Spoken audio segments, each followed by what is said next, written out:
Hi, everyone. Thank you for joining us during the crazy holiday season. This is our Winona Live Q&A with our CEO, Dr. Nancy Belcher, and CMO, Dr. Michael Green. My name is Liv Gruber, and I help out with the design at Winona. But today I'm going to be your moderator. We're going to kick off the Q&A a little bit differently this time. So after Dr. Belcher and Dr. Green introduce themselves, they're going to talk a little bit about intermittent fasting and menopause.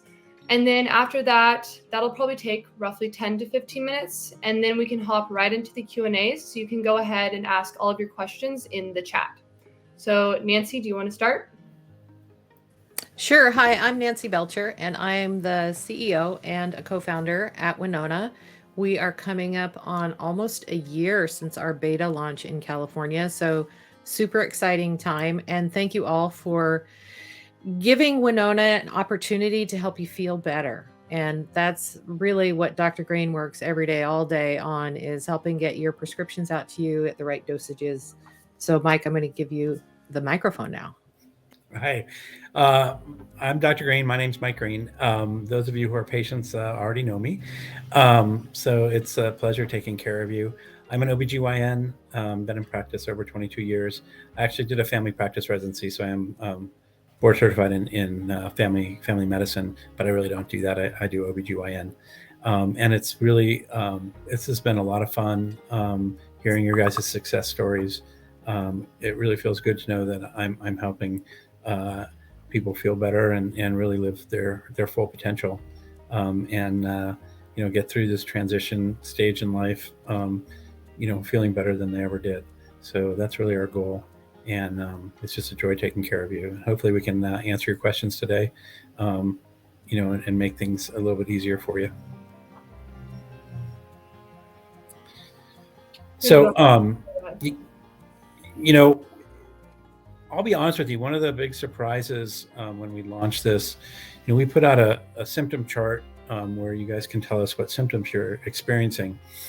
And I'm still surprised how big a deal weight gain is for almost everybody. The percentage of people that click that button is extremely high. So that's a big issue that most of you are challenged with. And this season right now is always, for everybody, the worst season for weight gain. And so we thought this would be a good time to set aside a little bit of time here and talk about strategies.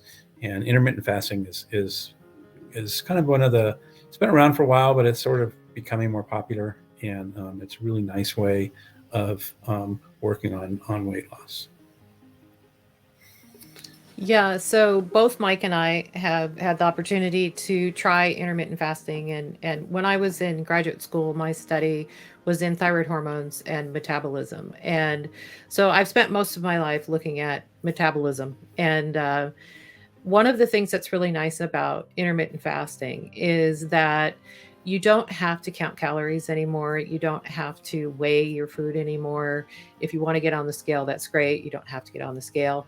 And what you do with intermittent fasting is you decide what hours of the day you'll eat and what hours of the day you won't eat.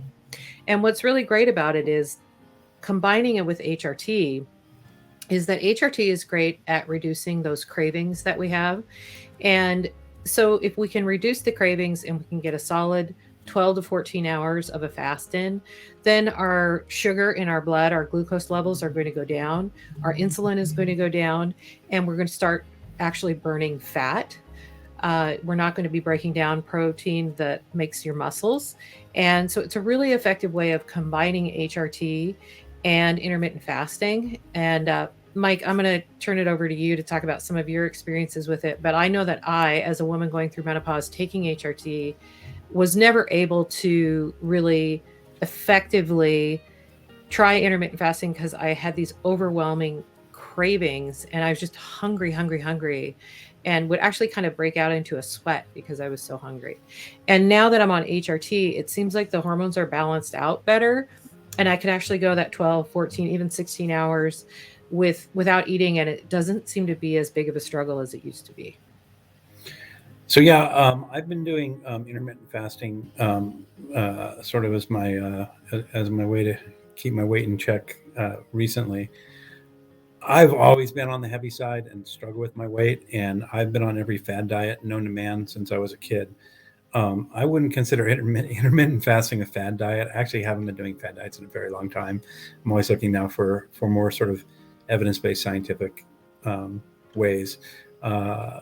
When I turned 50, my son sat me down for a heart-to-heart and said, he plans on retiring early, and I'm not going to be around for it if I kept my trajectory.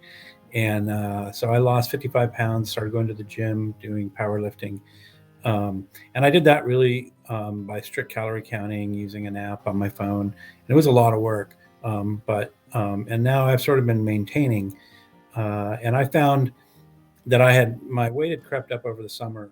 I live in a resort town on a lake with a boat, and summer's time to sit on the boat and drink beer. And those carbs get you. And I knew that, the holidays were coming and it was going to be more, and I couldn't pack more weight on what I had already gotten. So I did intermittent fasting. I lost 11 pounds, I'm at an okay place. I'd like to be lower, but I'm at an okay place. And so my goal is to basically maintain this through the holidays. So far, so good. Got through Halloween and got through Thanksgiving, and I'm right where I was. And I really haven't been dieting. I just, I'm on a 16-8 for the most part. I try and go 16 hours without eating. Sometimes I'll stretch it to 17, but it works really well and it's pretty painless.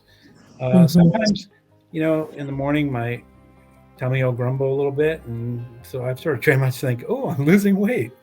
And so having that attitude kind of helps.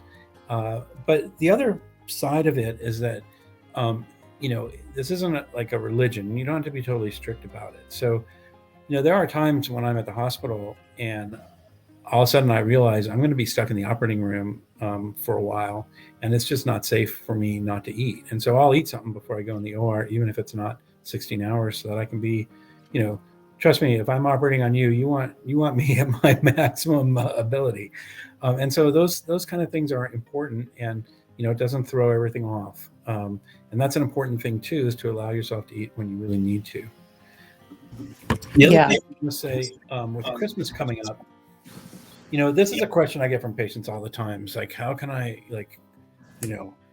not overeat on Christmas and, avoid all the stuff? And I tell them, why would you want to do that? So, different families have different traditions. Maybe Christmas Eve is your big eat day, maybe Christmas Day, maybe both. And my advice is eat like a pig. It's fine. You have to eat 3,500 calories over excess to gain 1 pound. It's very difficult to eat 3,500 calories over excess, even on Christmas. That's a lot of calories.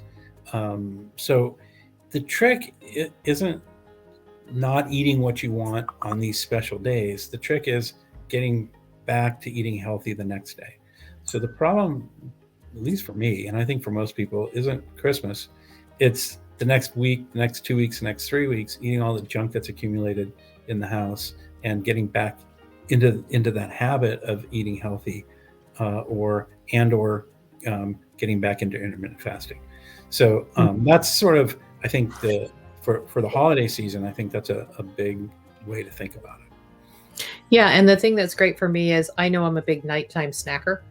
And so, you go to a movie, you got to get popcorn, right? You got to grab the candy at the counter that costs $10 for a little box. But I also used to love to have a little cup of cereal at like 11 at night. And I used to talk myself into the fact that I needed to have that in order to sleep well, which is a complete lie.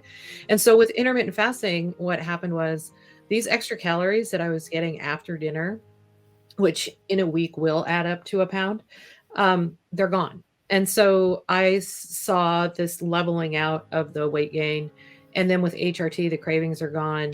I know I've sped up my metabolism. And so it's been super effective for me going through menopause. And I've been trying to talk my girlfriends into trying it. And I just had lunch with some friends today, and they've been trying it for about 2 weeks with their HRT, and they're shocked. And one of the reasons that we're bringing this up is because we are let's see. Well, Liv, help me out here. It's the 9th or tomorrow.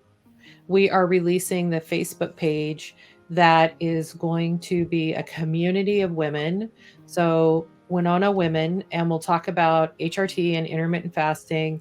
And it'll be a support group for women to talk about what's worked for them, what they've been trying. We're also going to bring up different things like Sexy Sunday. So libido changes with menopause. I mean, something that a lot of women don't feel at all comfortable talking about, especially maybe if their position is a man. So they can have a forum where they can ask those questions like, is that normal to have painful sex with menopause? And the answer is yes. But there are really simple solutions to try and to fix that so that you can be intimate with your partner again. The other thing we're talking about is Winona Wednesdays. So let's say that you had a really positive experience with Winona and you just want to share that with other people. I know we've gotten some quotes that are amazing that we would love to put up on the Winona Facebook page for other women to see. And so we'd encourage you all. And Liv, are you sharing that link for the Facebook page? There it is. Yeah, and do you have a visual, Liv? Do you have the visual of our page? Because we have a really nice design and we just want to encourage everybody to get on there, whether you're a patient or not, it doesn't matter. And just talk about your menopause, your perimenopause experience, and just try and create a community of women that are supporting each other. So that's a big part of the reason that we're bringing up the intermittent fasting, not only to help you lose the weight that seems to be such a big issue for women during menopause, but also to sort of break ground with this new opportunity that we have. Yeah. The link is in the chat, and when you open it, you'll see that visual. Great. One last thing I want to bring up just before we go to the Q&A is setting reasonable expectations for this season. This is a really hard season to lose weight. And I always figure if I can get through, my anniversary is January 2nd. So my season usually ends January 4th. But so if I can get through to January 4th and stay neutral and not have gained, weight or a bunch of weight, then that's a huge win. So, at least for me, I'm not looking to lose weight in this next month. I'm looking to, if I can be where I am now on the other end of this, I've done a really good job. And I would encourage you to think the same way, because I think that's realistic. And setting up realistic expectations is really important for being successful. That's great. Thank you, Mike. I really appreciate that. I know that for me in my menopause journey, I gained 50 pounds in a little over a year, and absolutely did not recognize myself in the mirror anymore. So the weight gain was really what drove me to HRT, and starting with Winona with Mike and our friends. So I hope that we answered some of your concerns about weight gain, but if we didn't, please just type them into the chat. And we have our first question, Mike, if you're ready to get to that. So Laura is asking, do you guys also add testosterone? Will we do that eventually?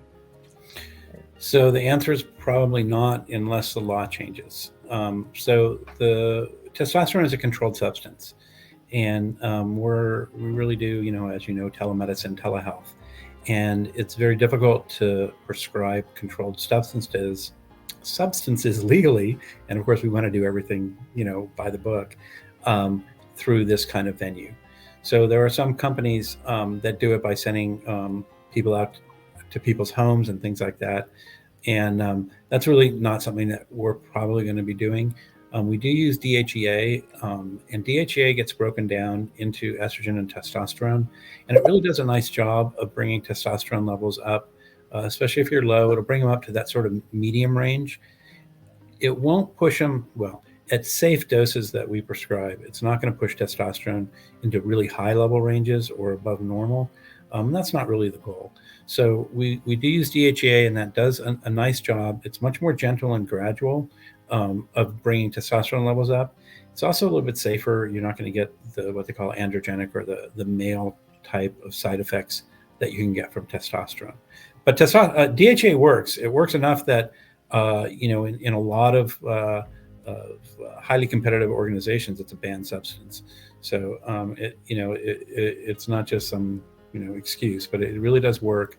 But we probably won't ever be able to use, if the laws may change and things are sort of opening up, but that's probably not in the cards in the short term, is to be able to prescribe testosterone. But the DHEA, Mike, from what I'm hearing you say, acts like testosterone in that it's a pre-hormone or a pro-hormone, depending on who you want to talk to. And once you take it, it gets broken down into testosterone into your body. So we're not actually giving you testosterone, we're giving you the precursor of testosterone, which when you take it, it will turn into testosterone. Yeah, absolutely. In fact, it's broken down within 30 minutes of taking it. So it doesn't really affect your DHEA levels because it doesn't really get into your bloodstream as DHEA. It gets in there as testosterone and estrogen. So we are doing testosterone, but we're doing it in a legal way that I think is actually a little safer. Yeah, and one of the things that I heard from one of the women was, well, I don't want to take DHEA because that's not natural. I'll take testosterone, but I don't want to take DHEA. And I had to clarify that your body makes DHEA. It's a pre-hormone that your body makes. We're not creating some weird synthetic thing that your body won't know what to do with. So, okay, I just want to jump ahead to one question. And ladies, I will come back, but I want to jump to a question of what is HRT? So Tracy's asking, and I think this is a great introduction, right? So Tracy is on I'm assuming it's the estrogen cream and DHEA, and she's asking what HRT is. Yeah, I've had this asked a few times through the portal. HRT stands for hormone replacement therapy. And the concept is that as women get older, the ovaries don't produce hormones like they used to when they were younger. And so your body's producing less and less hormone, and that causes a lot of changes that are frankly unwelcome and uncomfortable. HRT is designed to replace the hormones that your ovaries are no longer making. So we're not trying to make you into, superwoman. We're just trying to get you back to where you were before your ovaries, started aging and not producing the hormones. So HRT stands for hormone replacement therapy. Some people put a B in front of that for bioidentical, which is what we use because it's a better way to do it. So some people call it BHRT, but I'm lazy, so I just write HRT generally in the notes. But that's basically what we use. And so the concept, again, is to replace the hormones to the normal levels that you had when you were younger, and so that you can feel like you did before some of this aging process started to hit. Yeah, and I think the thing I would add is the B in front of the HRT. You'll see that in some articles, and you won't see it in others. And the thing that differentiates the B from not having it is that there was a hormone called Premarin that started in about 1940. It was one of the first estrogens put out there for estrogen replacement. And the way they got that hormone was it was from pregnant mare or horse urine. So that was why it was called Premarin. And that hormone is actually a really not identical hormone to what women produce. And while it was used for many, many years and it's still being used for certain situations, that's not what we prescribe. And so we had one woman in the comment section say, don't use this because they're getting it from pregnant horses. What's happening to the pregnant horses' babies or something like that. Say, well, first, we're not getting it from pregnant horses. It actually comes from yams. And so if you have any concerns about soy, which some people talk about soy, it's not coming from soy, it's coming from yams. So that's the only thing I would want to add about the HRT. And let me know if you have any other questions about that. Okay, so Stacy says, regarding the cream, is it 2 full pumps? So Stacy, I'm assuming, has the estrogen progesterone cream. So she's putting 2 full pumps on her forearm. She says, I've been on it almost a week. I use it at night and have found I sleep great, which has been very difficult the last couple of years. And to have found I am very groggy in the morning. Is this normal as I get adjusted? And she's 47. So yeah, the hormone cream can work really well to help with sleep. If you're finding that you're groggy in the morning, I would recommend using it a little bit earlier. Normally, I recommend using it at bedtime. But if you're finding that the effect is lasting longer than you'd like, you might use it an hour or two before bedtime and see if it wears off better for you by morning. So that'd be the first thing I'd try. And the first part of your question, the answer is yes, 2 full pumps. So those pumps are measured doses. Some people ask, how do we, like, are we just throwing some cream and you just guess what it is? But no, this is actually very carefully measured doses. And these pumps are calibrated, and we do testing to make sure they're putting out what we think they're putting out. But it does require 2 full doses to get the dose that you think you're getting. If it turns out that that dose is too much, then we can decrease it, or if it's not enough, we can increase it. But if you're not using the full pumps, we don't really know where we're at. The body takes a while to adjust to the new medications. And I'm really happy that you were getting the sleep benefit right away. That's great. But for some people, you know, the bummer is that the side effects tend to happen early and the benefit tends to happen late. So that's good for the long term. If you can hang in there, you kind of get through that little rocky period as your body is adjusting to the new hormones.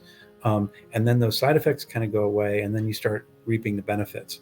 So it's actually a good way, you know, I mean, I didn't set this up, it's just the way the body works, but it's a good way, you know, if you have to choose a way, if you can stick with it, because the side effects tend to get better and the benefits just build and build.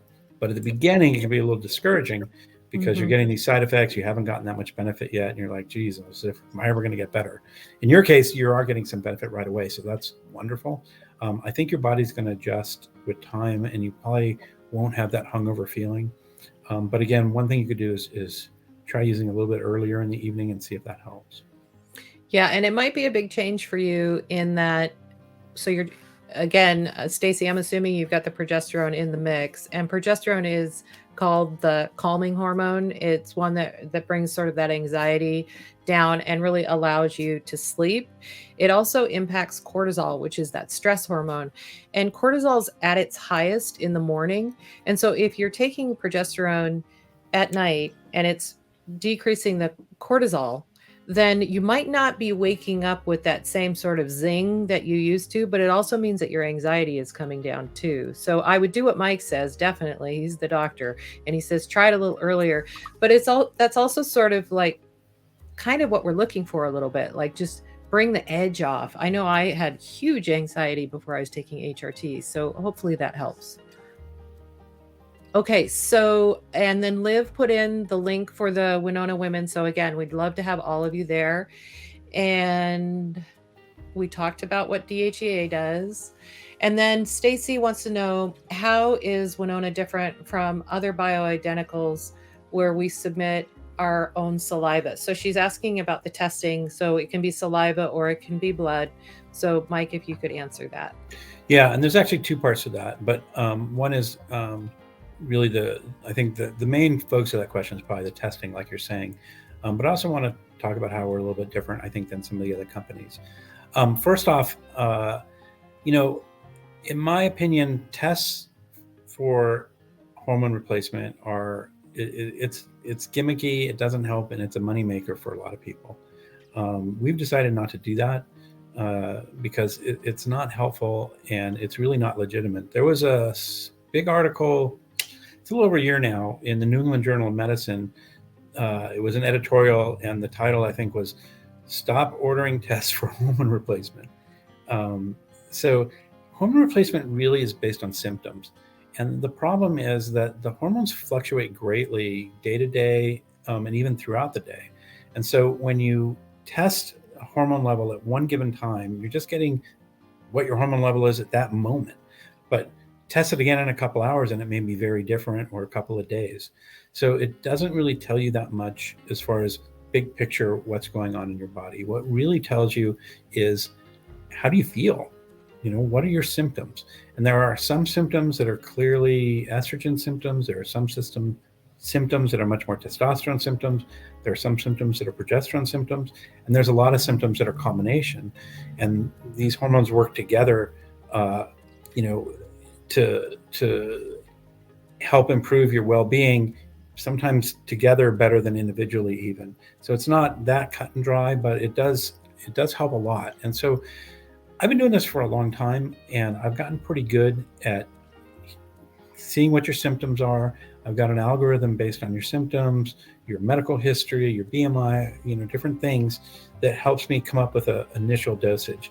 And most of the time, I hit it right. Occasionally, I'm a little high and there's some side effects and we back down, or I'm a little low and we need to increase it to get the benefit we want. But most of the time, I'm pretty close. And so the right way to do hormone replacement therapy is to listen to the patient, look at their history, look at their symptoms, get them on an initial dose, and then monitor that over time and try to get enough time to really know whether it's working. If you increase the dose too quickly before really giving the medicine enough time to work, you're going to end up on having people taking more medicine than they really need. So that's the other thing, is you really got to give it time to work. And then bumping up that dose if necessary, or backing off a little bit if necessary, until we hit that perfect spot. And that's really done best by listening to you, and you listening to your body, rather than by spitting in a tube, quite honestly. The other part of the question,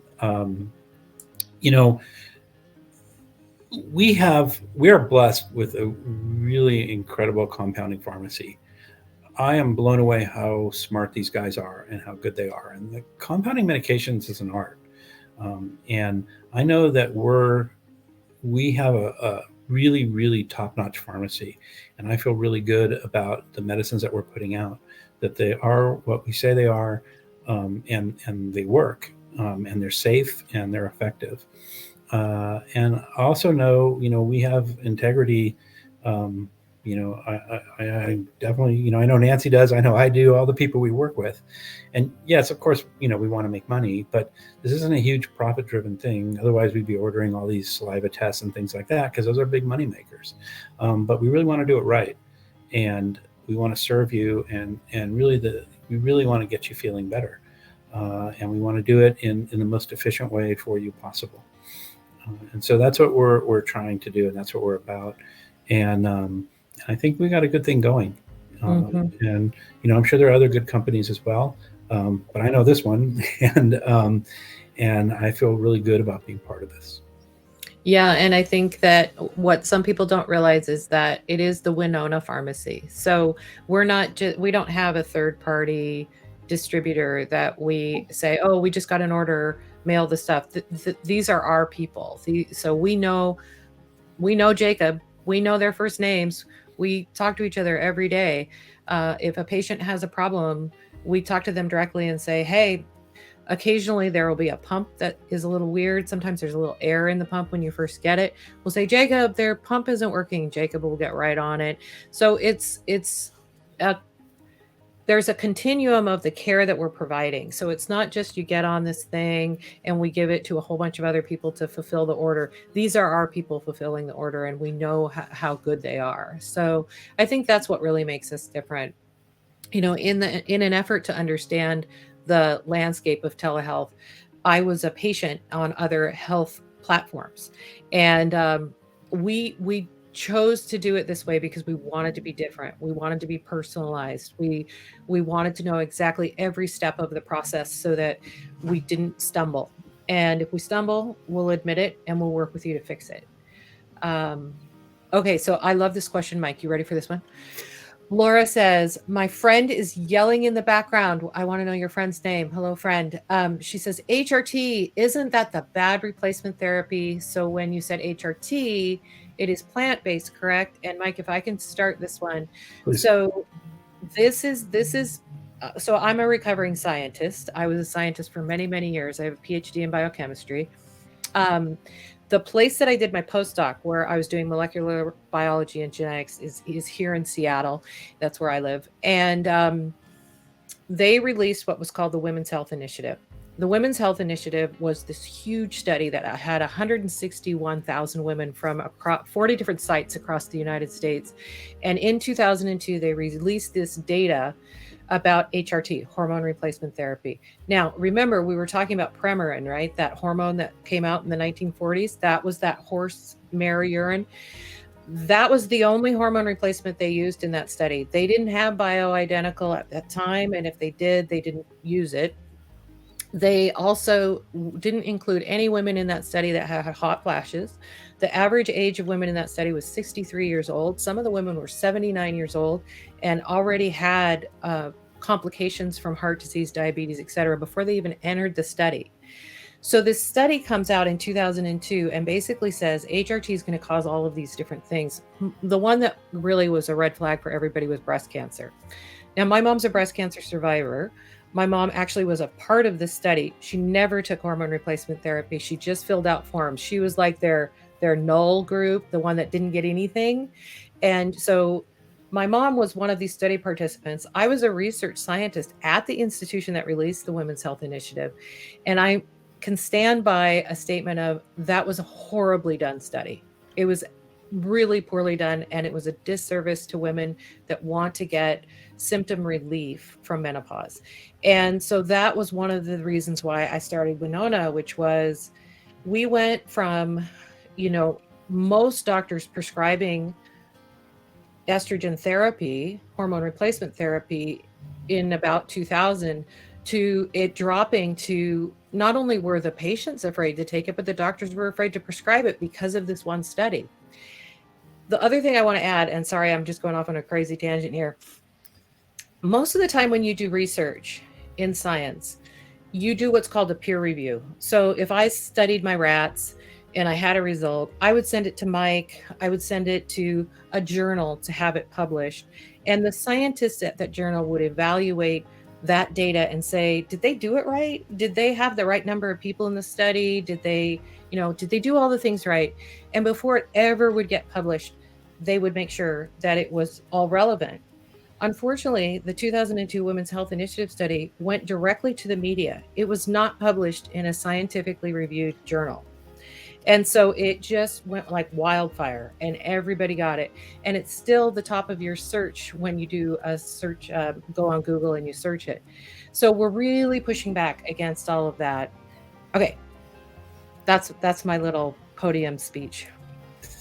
The other part of that we don't talk about so much is the Provera, which is the progesterone they use, which also is a synthetic, non-bioidentical progesterone with a lot of side effects, as opposed to the bioidentical microdose progesterone that we use, and that I think I would like to say most, but I don't think that's true, unfortunately. But at least the people that are up on the literature use now, rather than Provera. I think Provera is still used quite a bit, but so it's really both sides of the coin. It's the estrogen and the progesterone, and so there's bad HRT and there's good HRT. And we use bioidentical that's yam based. So when we talk about HRT, maybe we should be more careful to say that it's BHRT, but we really use bioidentical plant-based, yam-based hormones in everything that we use. Okay, so Tammy says, what is in the cream specifically? And so she says, what type of hormones and how many mgs or milligrams? Shouldn't I know in case my general practitioner or OBGYN wants to know? Yes, you absolutely should know. So the cream is different depending on your circumstance. It may have estrogen in it, may have progesterone in it, may have both. And then the milligrams will be a given amount of milligrams per milliliter, or same thing as a cc, but per milliliter of estrogen, and a given amount of milligrams of progesterone per milliliter, and that's individualized as well. So without sort of taking the time to look you up and seeing what your prescription is, it's hard for me to tell you. But is that information not? I assume the patients, it should be on the bottle. I thought it was on the label. Yeah, it should be on the label. I don't have my label right in front of me, but it should be just like most prescriptions. I mean, it might be a little hidden down on the left-hand side, but if it's not on yours, please let us know and we can clarify that for you. So here's the thing: we're a growing startup, and we're not perfect. We're trying to improve every day, and so maybe we need to look into this, Nancy, and make this information more obvious to people. Yeah, if it's not apparent. So, Tammy, thank you. That may be a hole in the information. We certainly aren't trying to hide it, and it may be an oversight. and it may be not that apparent to you, and we need to make it, we make it apparent. We want to be, geez, it's your body. You need to know what you're rubbing in there, and that's really important that you do know. So we'll look into that and try and make it more obvious. For you specifically, it'll have a number like 5 or 3.5 milligram. It'll say mg/ml, and then there'll be a second number that'll be a bigger one, like 150, 200, also mg/ml. So the first one is how much estrogen there is, and the second is how much progesterone. That's per ml. Each pump is 1/4 of an ml. So if you're using 2 pumps, which is what most people are using, that's half an ml. So that number is really twice as much as you're getting per day if you're using 2 pumps. So I hope that helps. But yeah, I think that's something we need to look into if it's not obvious. Yeah, Tammy's saying it's not on her label. It says it just contains estrogen. Okay. All right, I apologize. That's care of not that. what we intend. Thanks for letting us know that. We need to fix that. Yeah, that's really good to know. Sandy wants to know, is an online quiz assessment sufficient to ensure that you're getting the correct dosage of hormones? So the answer is yes, for the most part. And I've had pretty good success in getting the information so that we've asked you, synthesizing that down to really what I need to calculate the right dose. I designed all the questions and the questionnaire, and the goal was to ask the fewest amount of questions needed to safely and efficiently give you the prescription that's right for you. And it was a hard process, honestly. Telehealth is a lot different than in-person medicine. So, when you have a patient in your office face-to-face, there's small talk and chatting and this kind of stuff. And then there's sort of the, sort of the show of medicine. There's certain things that people expect. People expect you to listen to their heart and lungs. I'll be honest with you, I never really hear anything on your heart and lung exam that's going to change anything about your gynecologic experience. But if patients expect it, I'll do that. And so, there's all these kind of things that we do in office practice that really doesn't translate well to telehealth. And that was took me a process to get that sort of out and distill it down. What's the information I really need to know to, number one, make sure I'm doing this safely, and number two, make sure I'm doing it correctly. And we didn't want to ask a whole bunch of irrelevant questions. We wanted to make this as simple for you as possible, but still get the information needed. And so I'm getting the information that I want. And at the beginning, there were a couple of things like, gee, I wish I knew this. And so we added that to the questionnaire. But we've been doing this long enough now that it works really well. And I'm getting the information I need to safely and correctly write the prescription. It may be hard to believe, but it works. But we also had some fun with it. So I would go in and I would say, like I was a man, and would that kick me out? Or that I was pregnant, would that kick me out? Or, all these different things. And so we worked for almost a year refining this intake. And of course, we have tons of other medical experts that went through it as well. So it wasn't just us. Let's see. Stacy says, do most of the other bioidenticals have testosterone in them? For example, ones created from your saliva. So if you were going to order from a company that does do the testing for your saliva in a compounding pharmacy, are they going to mail you testosterone? I think that's what Stacy's asking. Yeah, I mean, the answer is no. Unless if you go to somebody in person, then they might, and you may need it or you may not. But anybody who is working web-based and mail order should not be sending you testosterone. That's a big no-no as far as the DEA is concerned. Now, there are some emergency changes because of COVID, which will be going away pretty quickly. And we decided that we didn't want to use those to prescribe medicine because we didn't want to get in a situation where we've got you on something and all of a sudden the sort of COVID situation goes away, these emergency measures get taken away, and now we're stuck. We can't provide you what we were providing you before. So we didn't think that was a fair way to do that. So anybody that's staying within the law and under the DEA without an in-person visit really legally shouldn't be providing testosterone. Now, that doesn't mean you can't go into somebody's office and they can't provide a testosterone cream, and they might, and it might help, and it might not. But we've had really good success with the DHEA, and I wasn't sure, so this is a little embarrassing, but I tested it on my wife with multiple blood tests over time, and it actually really works. So it does get your blood levels. It'll get them up right into the normal testosterone range, which I think is where you want to be. We're not trying to build bodybuilders, professional bodybuilders and that kind of thing. And I'm not going to knock people that want to do that. If that's your thing and you know the risk, knock yourself out. But that's not what we're here for. We're really here to get you feeling back to normal and back to the way you did in your youth. Yeah, and I know for me, taking the DHEA has helped me with my strength. I have always prided myself in being a really strong person. And one of the things I noticed with menopause was that things that I just assumed I could easily pick up suddenly were really, really heavy. So my muscle mass was decreasing. And then the other thing that nobody seems to be talking about with regards to menopause is sort of this, you hear a lot about fibromyalgia, where people are saying, oh, I have fibromyalgia. Everything hurts, right? My muscles hurt, my joints hurt. And some of that might actually be due to a decrease in estrogen and progesterone and testosterone.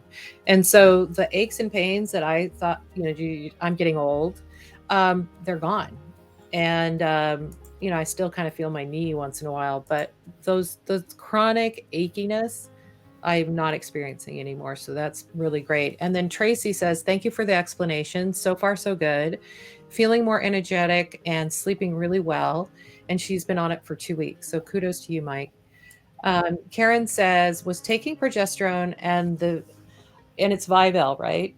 Is that Vivel dot? Yeah, Vivel dot for 2 months to address mild hot flashes and weight gain, but had to stop 3 days ago as it was making me feel very agitated, aggressive, anxious, and depressed. Not for me. What can I take instead? Would any of your products work for me? So I assume you're taking the progesterone as an oral dose. The Vivel dot it's a patch. It's a good way of getting estrogen in. I don't remember. I assume it's using estradiol, but I honestly don't remember. But I think the Vivel dot uses estradiol, and so it's not a bad product. I have found that for some people, what we call transdermal, which means through the skin, causes some differences than oral. So there's a couple of things that could be tried. One would be to look at the dose and see if there needs to be a dose adjustment there. One would be to switch to an oral estrogen, or to switch to a cream estrogen progesterone. So those would all be changes that might help. The other thing would be, maybe you do need a little testosterone. We could add some DHEA to up your testosterone levels, and that might help as well. So there's a couple of different things that could be tried that might kind of get you through that and change some of the subtleties of the way the medications are working. Yeah, because really the experience that so many women have, and I'm sure that this is really frustrating for you, Karen, is a lot of women talk about that agitation coming down. And again, that's mostly from the progesterone, but the estrogen does that as well. But, you wonder about the dosage, like Mike said, and you say, maybe the dosages are just a little off. And so that's where you work with Mike directly. And that's the other thing that's great about the creams is a lot of these tablets and the patches, they come in pre-designed doses, right? So you can't finesse it in any way. And so if Mike said, well, I think that she needs just a little more progesterone, a little less estrogen, because the creams are made in our Winona pharmacy, they can do that, which is pretty exciting. Let's see. Stacy says, I have a prescription for Premarin cream. Can I use it as well? I have noticed almost instantly an improvement in my vaginal dryness. So I assume you're talking about Premarin vaginal cream. It is safe to use the vaginal cream while using either the body cream or the patches or the pills. So the more systemic products. The vaginal cream doesn't really get absorbed into your blood system. And so the vaginal creams are really good at treating vaginal symptoms. They do a great job at treating vaginal dryness, irritation, even some bladder symptoms that are caused by vaginal issues. They don't do a very good job at treating the more systemic issues like the hot flashes and the mood swings, and the weight gain, and the other symptoms that can be associated with the dropping hormones. The systemic estrogen, the patches, the creams, the pills, will work for the vaginal symptoms, but they take longer than the creams do. So it's safe to use the Premarin cream. As you've probably figured out so far, we're not huge fans of Premarin, but the Premarin cream does work and it's safe. And so if you've already got a prescription for that, it's safe to continue to use that. And that will do a really nice job at the vaginal symptoms. It's not really going to touch the other symptoms. And that's where the other medicine comes in. But I think with time, you probably won't need the vaginal cream as the other medicines start to work on the vaginal symptoms. All right. So Brenna says, I'm 52 and not sure if I'm in menopause since I've been on the pill. She just went off the pill about a month ago to test to see if she is in menopause. And she wants to know how long she needs to wait to know if she's in menopause before she can start HRT. So it sounds like she might be perimenopausal, Mike. And if it turns out that she's still having her periods, can she still use HRT? Yeah, great question. You don't need to wait until you're in full-blown menopause to start HRT. In fact, it's better for you if you don't. There are a lot of benefits of hormone replacement therapy that are long-term, and the sooner you start them, the more benefits you get. So cardiovascular benefits are a huge one. In fact, 60 is sort of a cutoff age. If you haven't started them by 60, then it's really not safe to start the HRT. But also osteoporosis and other benefits as well. So you don't need to wait until you're in sort of full-blown menopause. Most of our patients are still having periods, and that's a good thing because it means that they're getting a jump on this.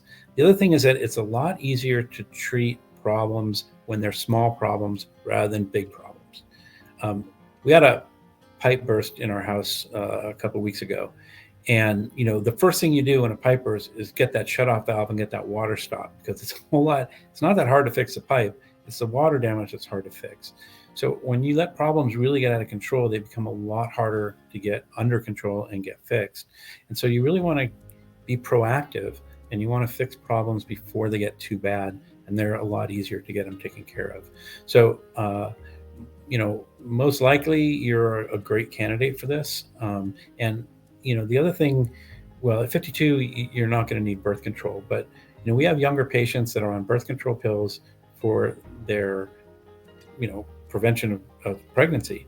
But the birth control pills really don't work that great necessarily at the menopause symptoms. They're really different hormones. I mean, they're in the same categories, estrogen and progesterone, but the whole design is different than what hormone replacement therapy is for. And so we found that, even women that are on birth control pills to prevent pregnancy, but are still having symptoms, we get them on bioidentical HRT and they actually feel a lot better without stopping their birth control. So, all that to say is that, yeah, most likely you're a good candidate and this is probably the right timing in life to start this. Yeah. And what was interesting to me, and again, because so few people in my friend group were even talking about this, when I was in my early 40s, I know in retrospect that I was in perimenopause. So that's that phase before menopause, when you start to notice a few things changing, maybe the vaginal changes, which again, very few people want to talk about. I noticed the weight gain. I had never had weight issues before in my life, and all of a sudden I was just piling on. And I also noticed a change in my hair. My hair was breaking off and I couldn't grow it long anymore. But I really didn't know that perimenopause existed. I didn't know it was sort of like a phase before menopause. And the thing that's interesting about perimenopause, menopause, and postmenopause is that perimenopause can last anywhere between 7 and 10 years. And your symptoms will get typically progressively worse over that period of time. And then there's a day in time where you have gone 12 months without a menstrual period and you have just gone through menopause that day. And then every day thereafter, you're postmenopausal. So to say you're in menopause, it's like a day. And so most women are either perimenopausal or postmenopausal. And I'm happy to say I'm postmenopausal, still on HRT, probably will be the rest of my life. But so the awareness of perimenopause is really critical, that women start to be proactive about their health. And I noticed that I was having these super heavy periods, and then I'd go a month without a period, and then I'd have spotting, and I never knew what I could wear on a given day because there was no regularity. I used to have 28-day cycles, and then suddenly it was 21, then there was no cycle. So to get the hormones back in balance and start to just get some regularity, it just kind of gives you peace of mind, if nothing else. I hope that helps. Okay. So the age cutoff that you can take HRT. So the data says that if you start HRT before the age of 60, that it's going to be very beneficial for lots of things, but particularly cardiovascular health. And so women that start hormone replacement therapy before 60 have a longer life expectancy than women that never take hormone replacement therapy. Mostly because of that, 60 has become the cutoff. And the truth is that at 59 and 364 days, it's not like you have no risk, and at 60 and 0 days, all of a sudden your risk is ridiculous.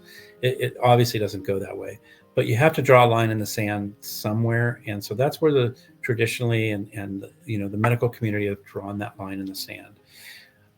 Our number one priority is your safety, and that's sort of always been the mantra, patient safety comes first. And so we don't prescribe hormone replacement therapy to women that have never been on it once they turn 60, because that's really the standard of care, and that's the established guideline. And we really want to err on the side of your safety. So 60 is a cutoff that we use. Now, if you've been on hormone replacement therapy, you can continue it after 60 because you've got that cardiovascular benefit. It's safe to continue as long as necessary. And in some women, that can be for the rest of their life. But that's safe. But to start really at 60 or later, that's not something that we do. And that's the reason why. Yeah. Karen says, was taking progesterone and it's Vivel, right? Is that Vivel dot? Yeah. Yeah, Vivel dot for 2 months to address mild hot flashes and weight gain, but had to stop 3 days ago as it was making me feel very agitated, aggressive, anxious, and depressed. Not for me. What can I take instead? Would any of your products work for me? So I assume you're taking the progesterone as an oral dose. The Vivel dot it's a patch. It's a good way of getting estrogen in. I don't remember. I assume it's using estradiol, but I honestly don't remember. But I think the Vivel dot uses estradiol. And so it's not a bad product. I have found that for some people, what we call transdermal, which means through the skin, causes some differences than oral. So there's a couple of things that could be tried. One would be to look at the dose and see if there needs to be a dose adjustment there.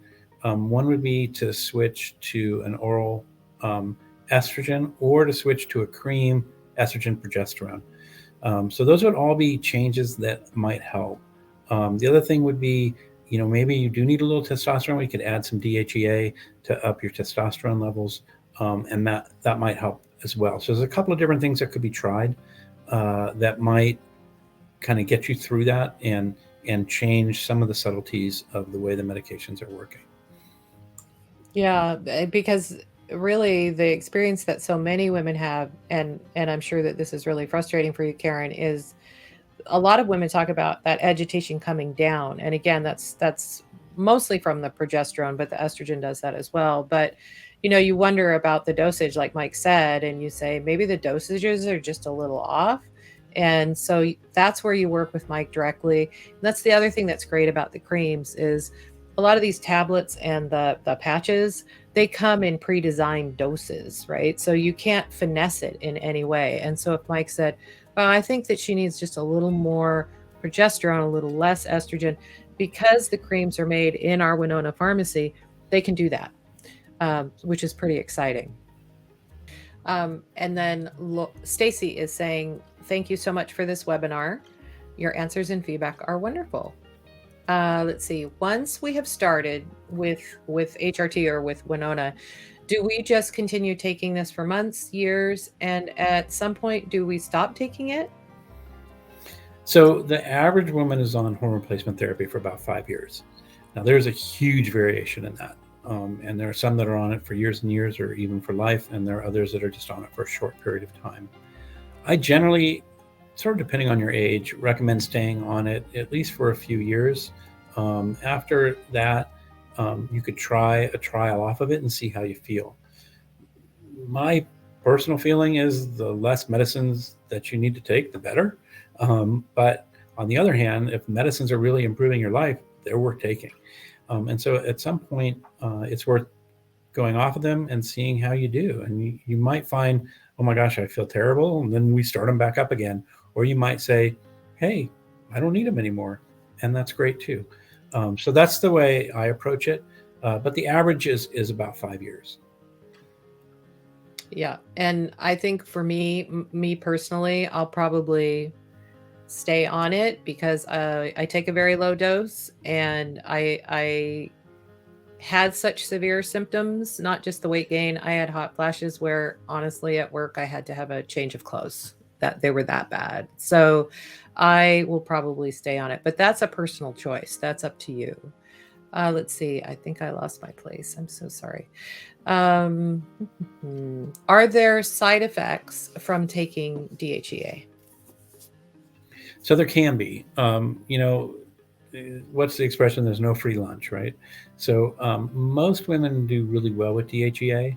If you go online, you're going to see all kinds of scary things. And the reason is that DHEA is a medicine that's used pretty extensively in the bodybuilding community, probably elsewhere. Like I said, I do powerlifting, so I'm around a lot of people in the gym.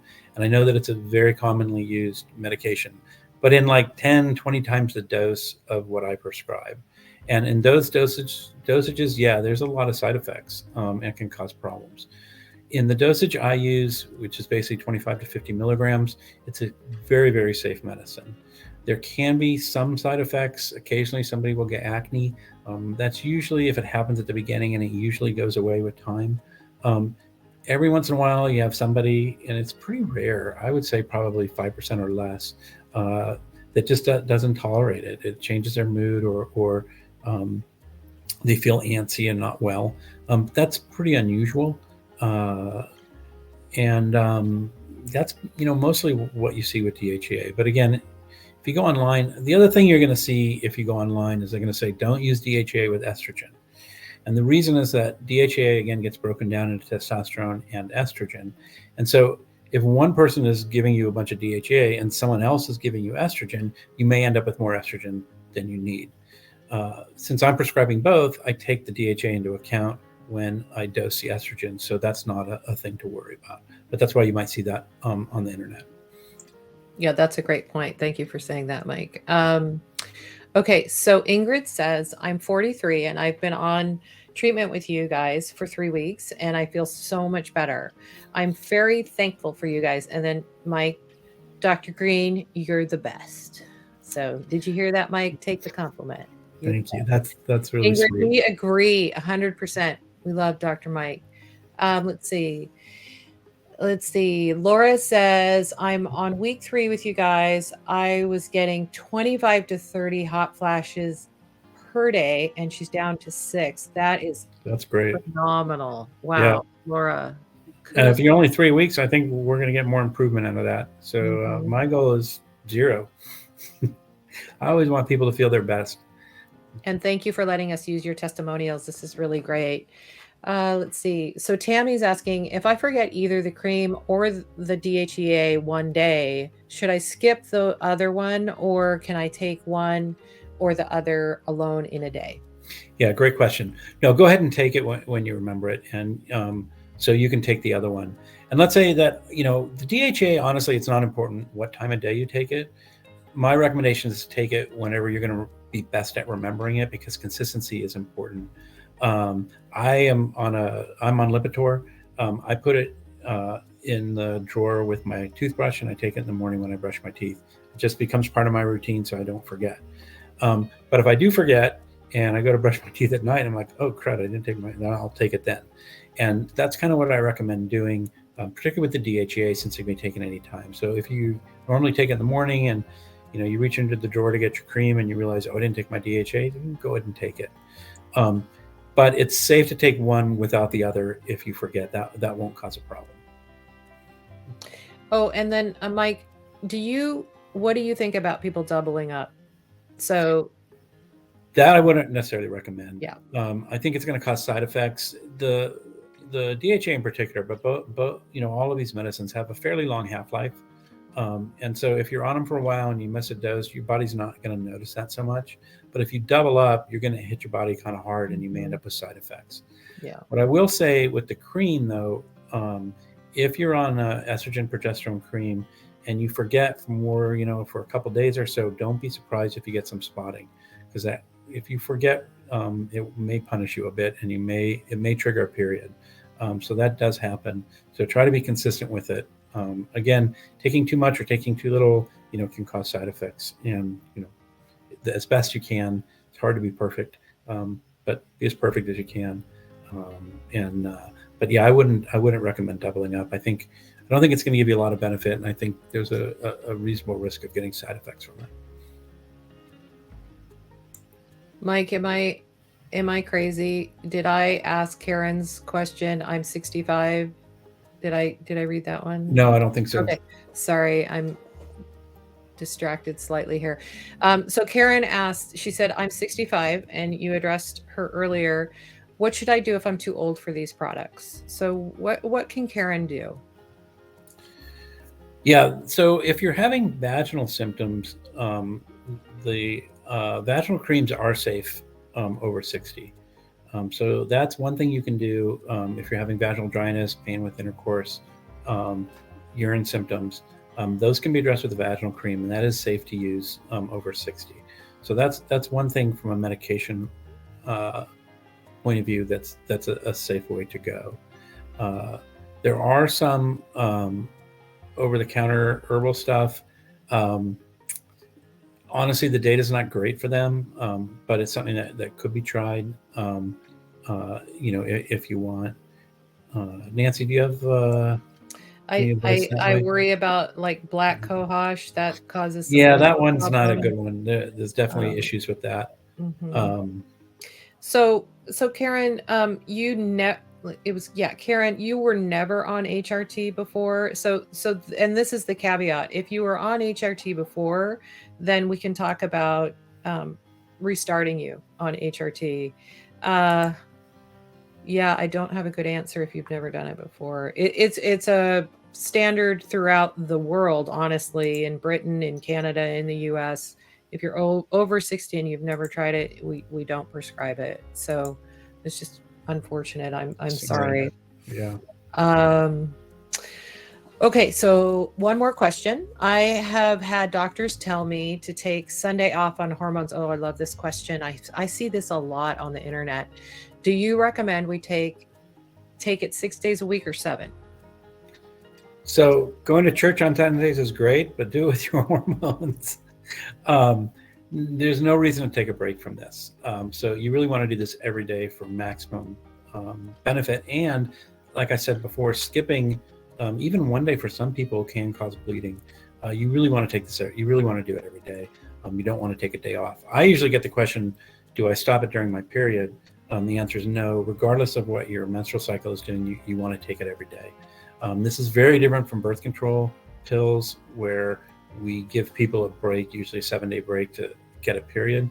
The goals here are very different. Birth control pills are designed to completely overwhelm the ovaries and shut them down. This is not designed to do that at all. It's really to supplement whatever is left over that your ovaries are putting out, but to give back what it should be putting out. And it should be doing that every day. Your ovaries don't take Sundays off. And they didn't when you were 20 or 30, and neither should you. You really, you want to take them every day. I'm not sure where that advice comes from. Sometimes like bad advice from doctors. Yeah, they're trying to mimic the menstrual cycle from month to month, right? So both estrogen, progesterone, and testosterone, they go up and then they go down and they sort of cross each other over But they that. don't do that on a weekly basis. That's what No, I'm saying is that, no, right. right. So to me, like, I get why there's confusion about taking it when you're having your period, because we've sort of trained women that that's the way to do birth control pills. But I'm not sure where this comes from of the take Sunday off thing, only taking, skipping one day. Like we don't do that with any other medicine. I certainly don't skip Sundays with my Lipitor, and diabetics don't stop taking insulin on Sundays. So I'm not quite sure what the logic is behind this, but it's certainly, there's no It feels scientific a reason little to do that. gimmicky to me because what our goal is to normalize the hormones, right? To have steady, right? So that you don't have the high anxiety and then the depression and then the I can't sleep and the hot flashes are because the thermostat in your brain gets thrown off, right? And so the goal of this is to normalize everything so we're sort of at homeostasis, so just normal. And so you take Sunday off, then you get a dip. And I have read these sites, so I have seen it, Laura, and it's a great question. And I think it's a little gimmicky, acting like you want your hormones to go up and down when actually what we're saying is we want to normalize them. It's that spiky fluctuation in hormones that cause a lot of the symptoms of perimenopause and menopause. And it's sort of the dying like gasp of the ovaries, where it's trying to spit the hormones out, and it'll put them out really irregularly, and that's a lot of what causes the problem. And so, yeah, exactly what you're saying, Nancy. Our goal is really to keep you nice and stable and steady, so that you don't get these big swings. And taking a day off really undermines that. So take it every day. Okay, I think that's all our questions. Does anybody else have any other questions? I don't see any. And there's Liv. I'm here. Well, thank you everyone for joining. I'm going to message the Facebook group in the chat again. You can go ahead and join and introduce yourself. But thank you, Nancy and Michael, for the webinar. Thank you. Thank you, everybody, Thanks for participating coming. with Winona. And if there's anything we can help you with, don't hesitate to ask. Thank you. Yeah, feel free to message me if there's anything that I didn't answer.